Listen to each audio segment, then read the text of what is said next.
வணக்கம். Green tea, dark chocolate இதெல்லாம் உடம்புக்கு ரொம்ப நல்லதுன்னு நமக்கு தெரியும்.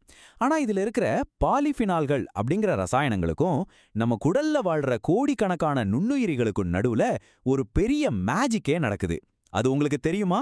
இந்த அற்புதமான நுண்ணுயிர் ரசவாதத்தை பத்தி தான் இந்த அலசல்ல நாம ஆழமா பார்க்க போறோம். வாங்க நேர விஷயத்துக்கு போயிடலாம். சரி, இப்போ ஒரு முக்கியமான கேள்வியில இருந்து ஆரம்பிப்போம். இந்த டார்க் சாக்லேட், கிரீன் டீ எல்லாம் நம்ம உடம்பால ஏன் தனியா ஜீரணிக்க முடியறதில்ல? இந்த உணவு பாலிபீனால்கள்லாம் ரொம்பவே சிக்கலான பெரிய சைஸ் தாவர ரசாயனங்கள். உண்மையை சொல்லணும்னா, இவ்ளோ பெரிய மூலக்கூறுகளை உடைக்கக்கூடிய என்சைம்கள் நம்ம குடல் செல்கள்ல கிடையவே கிடையாது. ஆமாங்க, நம்ம உடம்பால இந்த சத்துக்களை நேரடியாக உறிஞ்சவே முடியாதுங்கிறது தான் ஆச்சரியமான உண்மை.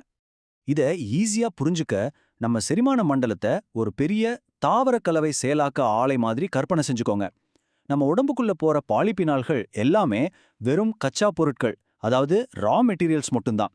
இந்த கச்சா பொருட்களை உடைச்சு பிரிக்கிறதுக்கு சின்ன சின்ன செயலாக்க கருவிகள் இல்லைன்னா இதோட உயிரியல் கிடைக்கும் தன்மை, அதாவது பயோ அவைலபிலிட்டி ரொம்ப ரொம்ப குறைவா தான் இருக்கும். சிம்பிளா சொல்லணும்னா, இந்த விலைமதிப்பற்ற சத்துக்கள் எல்லாம் உடம்புல ஒட்டாம அப்படியே வீணாகிடும்.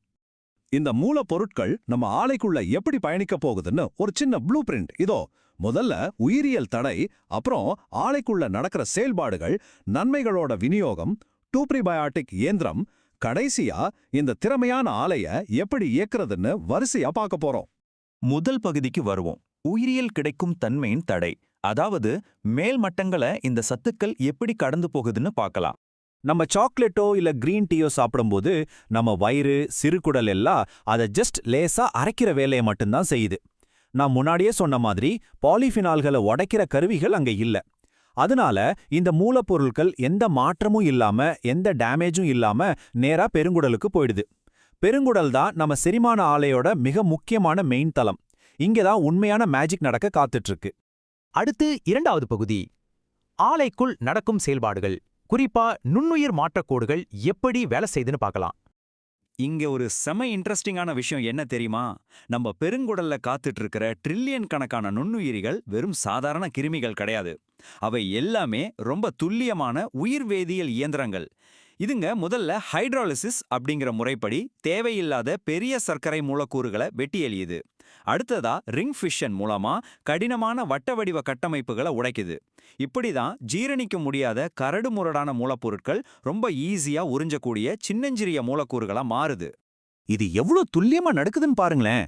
உதாரணமா கிரீன் டீல இருக்கிற இஜிசி அல்லது சாக்லேட்ல இருக்கிற எபிகாடச்சின், இது எல்லாம் பிஃபிடோபாக்டீரியம் மாதிரி குறிப்பிட்ட நுண்ணுயிர்கள் தான் பிரத்யேகமா கையாளுது. இந்த நுண்ணுயிரிகள் அந்த மூலப்பொருட்களை வெலேரோலாக்டோன்கள் மாதிரியான ரொம்ப சின்ன, ஈஸியா தண்ணியில கரையக்கூடிய பொருட்களா, அதாவது மெட்டபலைட்டுகளா மாத்திடுது. சரி, இப்போ மூணாவது பகுதிக்கு வந்தாச்சு. விநியோகம் மற்றும் ஆரோக்கிய நன்மைகள்.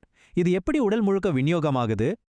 இப்படி உருவாக்கப்பட்ட இந்த சின்ன சின்ன மூலக்கூறுகள் குடல் சுவர்களை ரொம்ப ஈஸியா கடந்து நம்ம ரத்த ஓட்டம் அப்படிங்கிற அந்த குளோபல் நெட்வொர்க்ல கலந்து இதயம், மூளைன்னு உடம்பு முழுக்க பயணிக்குது. இப்படி ரத்த நாளங்களை ரீச் பண்ணும்போது அதை அப்படியே ரிலாக்ஸ் பண்ணி ரத்த அழுத்தத்தை கணிசமாக குறைக்குது. அதே நேரத்துல பியூட்ரேட் மாதிரியான கொழுப்பு அமிலங்களோட சேர்ந்து இன்சுலின் உணர்திறனை பயங்கரமா அதிகமாக்குது. இதுதான் இருதய நோய்கள், சர்க்கரை நோய் மாதிரியான பெரிய பிரச்சனைகள்ல இருந்து நம்மை காப்பாத்துது. இங்க நாம கவனிக்க வேண்டிய ஒரு முக்கியமான பாயிண்ட் இருக்கு. நம்ம செல்கள் ஸ்ட்ரெஸ் ஆகும்போது NFKB அப்படின்னு ஒரு செல்லுலார் அலாரம் சிஸ்டம் ஆன் ஆகிடும். இது என்ன பண்ணும்னா உடம்புல நாள்பட்ட வீக்கத்தை, அதாவது கிரானிக் இன்ஃப்ளமேஷனை உருவாக்கிடும். ஆனா நம்ம கிரீன் டீ, சாக்லேட்ல இருந்து பிரிச்சு எடுக்கப்பட்ட அந்த மூலக்கூறுகள் சரியா அந்த அலாரம் சிஸ்டத்தை கெமிக்கல் முறையில அப்படியே பிளாக் பண்ணி முடக்கிடுது. இதனால நம்மளோட ஆரோக்கியமான திசுக்கள் சேதமாகாம பத்திரமா பாதுகாக்கப்படுது. அடுத்ததா 4வது பகுதி, டூப்ளியபயோட்டிக் இயந்திரம்.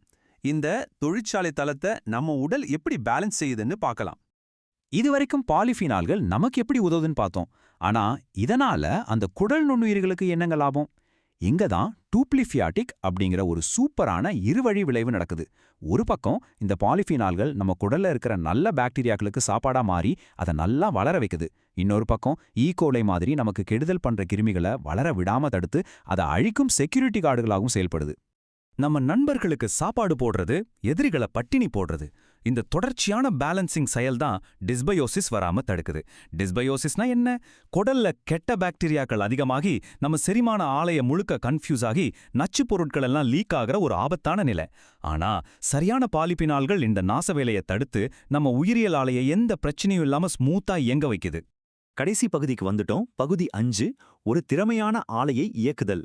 இந்த ரசவாதத்தை எப்படி நமக்கு ஏத்த மாதிரி தனிப்பயனாக்கலாம்? ஒரே மாதிரியான கிரீன் டீ குடிக்கிற 2 பேருக்கு வேற வேற நன்மைகள் கிடைக்குதுன்னு நீங்க எப்போவாது யோசிச்சிருக்கீங்களா? அதுக்கு காரணம் தான் அவங்களோட மெட்டாஃபோடைப்புகள். அதாவது ஒவ்வொருத்தரோட குடல்லையும் ஒரு தனித்துவமான பாக்டீரியா செட் இருக்கும். உங்க குடல்ல அந்த சரியான பாக்டீரியாக்கள் இல்லனா அதற்கான கன்வர்ஷன் லைனும் இல்லைன்னு தான் அர்த்தம். சிம்பிளா சொல்லணும்னா, சரியான நுண்ணுயிரி இல்லைன்னா சோயாவிலிருந்து கிடைக்கிற ஈக்குவல் அப்படிங்கிற அந்த அற்புதமான அழற்சி எதிர்ப்பு சேர்மத்தை உங்க உடம்பால ஒருபோதும் உருவாக்கவே முடியாது. இன்னொரு முக்கியமான விஷயம், நாம சாப்பிட்ற அளவு. இங்க ஹார்மெட்டிக் விளைவு அப்படின்னு ஒரு சம ட்விஸ்ட் இருக்கு. முழு உணவுகள் மூலமா நம்ம மிதமான அளவுல பாலிஃபினால்களை எடுக்கும்போது அது அந்த நுண்ணுயிரிகளுக்கு ஒரு நல்ல சுறுசுறுப்பை கொடுக்குது. ஆனா சப்ளிமெண்ட் மாத்திரைகள் மூலமா ஒரே அடியா அதிகமா பாலிஃபினால்களை உள்ள தள்ளுனா என்ன ஆகும்? நம்ம குடலாலே ஓவர்லோட் ஆகி மொத்த உற்பத்தியும் நின்னு போய் ஆக்சிஜனேற்ற சேதம் தான் ஏற்படும். அதனால அதிகமா மாத்திரை போடுறது எப்பவுமே நல்லது கிடையாது. சரி, இது எல்லாமே எப்படி ஒர்க் அவுட் ஆகுதுன்னு சம்மரைஸ் பண்ணலாம். உங்க குடல் அப்படிங்கிற அந்த தொழிற்சாலையை திறம்பட நிர்வகிக்கணும்னா முதல்ல தொடர்ந்து தாவர உணவுகளை சாப்பிடுங்க.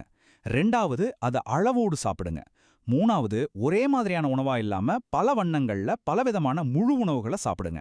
இந்த டைவர்சிட்டி தான் உங்க குடல் இயந்திரங்களை எப்பவும் ஆக்டிவா வச்சு உங்களுக்கான டெய்லி ஆரோக்கிய மருந்துகளை தயார் பண்ணி கொடுக்கும். இறுதியா உங்ககிட்ட ஒரு முக்கியமான கேள்வியை கேட்டு இந்த தொகுப்பை நான் முடிக்க விரும்புறேன்.